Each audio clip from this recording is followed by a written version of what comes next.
Salut tout le monde, bienvenue pour ce nouveau défi, le défi de l'été. Vous le savez, depuis maintenant quelques semaines, on a commencé un petit programme d'entraînement cérébral spécialité dans lequel chaque semaine, on teste un petit peu une partie de votre mémoire, une partie de votre concentration. Et ça tombe bien parce que cette semaine, j'ai décidé de vous lancer un défi, le défi de la mémoire auditive. Qu'en est-il de votre mémoire auditive? Est-ce qu'elle est bonne? Est-ce qu'elle est moins bonne que votre mémoire visuelle? Vous seriez surpris. Je vais vous montrer comment on peut booster sa mémoire auditive. Je vais vous lancer un petit défi pour voir un petit peu, faire un état des lieux de où elle en est. Et enfin, je vous montrerai comment on peut mémoriser grâce à la mémoire auditive. C'est parti tout de suite après le jingle.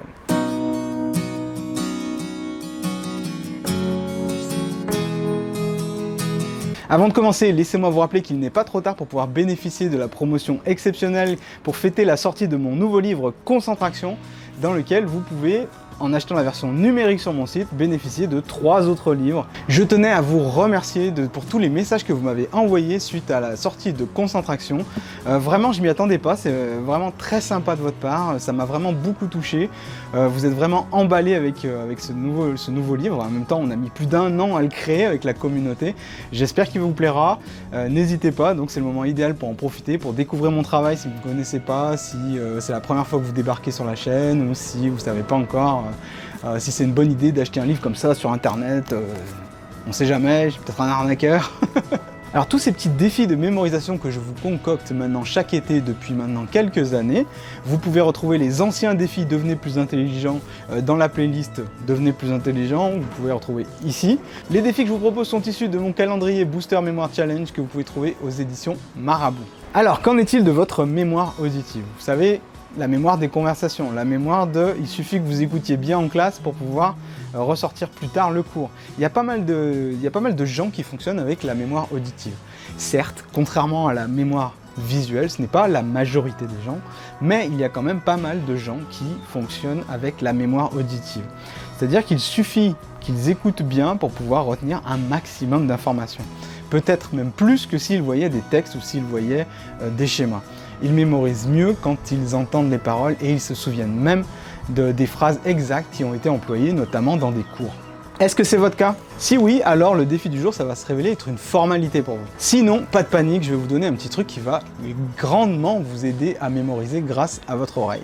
Et enfin, si vous n'êtes pas sûr de ce que vous êtes plutôt auditif ou plutôt visuel, voici un petit truc qui va vous aider à déterminer en fait. Comment faire pour savoir si on est plutôt auditif ou visuel? Lorsque vous lisez quelque chose, qu'est-ce qui se passe à l'intérieur de votre tête? Est-ce que vous êtes en train de vous raconter à vous-même l'histoire ou est-ce que vous êtes en train de vous représenter l'histoire? Si vous êtes en train de vous représenter l'histoire, alors vous êtes quelqu'un qui est plutôt visuel. Vous avez besoin que les mots soient traduits en images. En revanche, si lorsque vous lisez quelque chose, c'est comme si quelqu'un vous chuchotait à l'oreille, que tout simplement quelqu'un vous lisait l'histoire que vous êtes en train de lire, alors vous êtes quelqu'un de plutôt auditif. C'est la meilleure technique que j'ai trouvée pour pouvoir distinguer si vous êtes plutôt auditif ou visuel. Dans les deux cas, la mémoire auditive est plutôt bien faite. Le cerveau humain est plutôt exceptionnel parce que, je ne sais pas si vous avez déjà remarqué, mais dans un environnement qui est très bruyant, par exemple une soirée où il y a plein de bruit, plein de musique, plein de gens qui parlent, si quelqu'un se situe non loin et prononce votre nom, même s'il ne s'adresse pas à vous, vous n'avez pas remarqué, mais tout de suite vous captez un petit peu cette information, vous captez qu'on est en train de prononcer votre nom. C'est comme si votre cerveau mettait en sourdine tout l'environnement pour pouvoir se concentrer exclusivement sur une information qui d'un coup se révèle très importante. Lorsqu'on prononce votre nom, c'est peut-être qu'on est en train de parler de vous. Ça porte un nom, il s'agit de l'effet cocktail. Et vous pouvez l'utiliser à votre avantage. Par exemple, lorsque vous êtes dans un environnement très bruyant, essayez de vous concentrer sur le contenu d'une vidéo, comme celle-ci par exemple, sur Potion de vie. À quoi ça sert, vous allez me dire? Tout simplement, votre cerveau, ça va l'entraîner à distinguer les informations importantes de tout le bruit environnemental. Alors ça demande un peu de concentration, un petit peu d'effort, c'est même pas toujours super agréable, mais je vous garantis que cela booste considérablement votre mémoire auditive. Autre chose, pour mémoriser les textes par cœur ou mot à mot, saviez-vous que vous pouvez utiliser la technique employée par certains comédiens? Il s'agit de répéter le texte à voix haute que vous voulez mémoriser, mais plusieurs fois et en variant les intonations. C'est-à-dire que, par exemple, vous avez 2-3 phrases qui s'alignent, vous allez les lire d'un ton joyeux. Puis ensuite, vous allez les relire toujours à voix haute.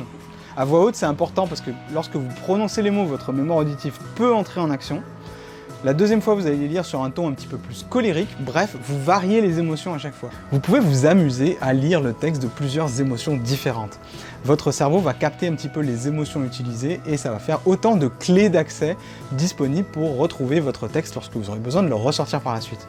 Vous vous souviendrez des émotions et dans quel état vous étiez au moment de le mémoriser, même si ces émotions sont complètement artificielles. Et ça, c'est plutôt magique quand on y pense.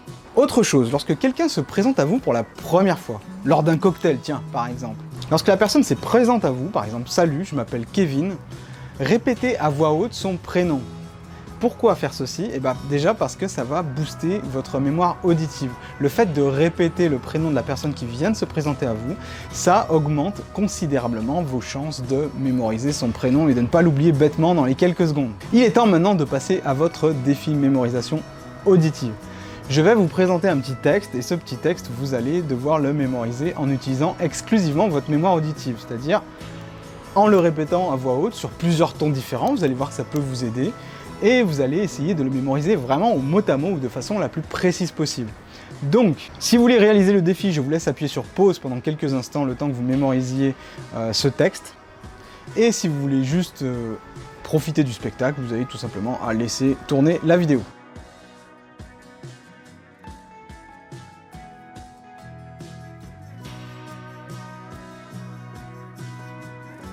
Si vous avez réussi ce défi, alors félicitations, vous avez une excellente mémoire auditive. Alors, ce qu'il fallait faire pour mémoriser un petit peu ce texte, c'est d'utiliser plusieurs émotions différentes et le répéter à voix haute le temps que votre mémoire auditive s'habitue. Rien que le fait de faire une fois, ça vous fait déjà mémoriser beaucoup plus de choses qu'à l'accoutumée. Si ce défi s'est révélé très compliqué pour vous, alors pas de panique, ça veut juste dire que votre mémoire auditive n'est pas la plus performante chez vous, mais cela se soigne, entre guillemets, cela s'améliore. Ce qui peut vous aider à développer votre mémoire auditive, si c'est un peu votre point faible, c'est vous prendre l'habitude d'écouter des livres audio, vous mettre un petit peu dans l'ambiance ou d'écouter des podcasts ou des livres audio. Vous allez voir que vous allez joindre l'utile à l'agréable. Enfin, dernier conseil, de manière générale, lorsque vous entendez des présentations, lorsque vous entendez des conférences, lorsque vous entendez des cours, laissez passer une petite dizaine de minutes le temps que votre cerveau il processe un peu l'information et essayez de faire un rappel de ce que vous avez entendu. Le fait de faire ça, ça va vous aider à mémoriser bien mieux, à retenir beaucoup plus de choses en fait. Donc voilà, c'était Jean-Yves. La prochaine fois, on reviendra sur un autre défi mémorisation, mais peut-être que la semaine prochaine, je vais refaire une vidéo sur les 3 meilleurs livres pour.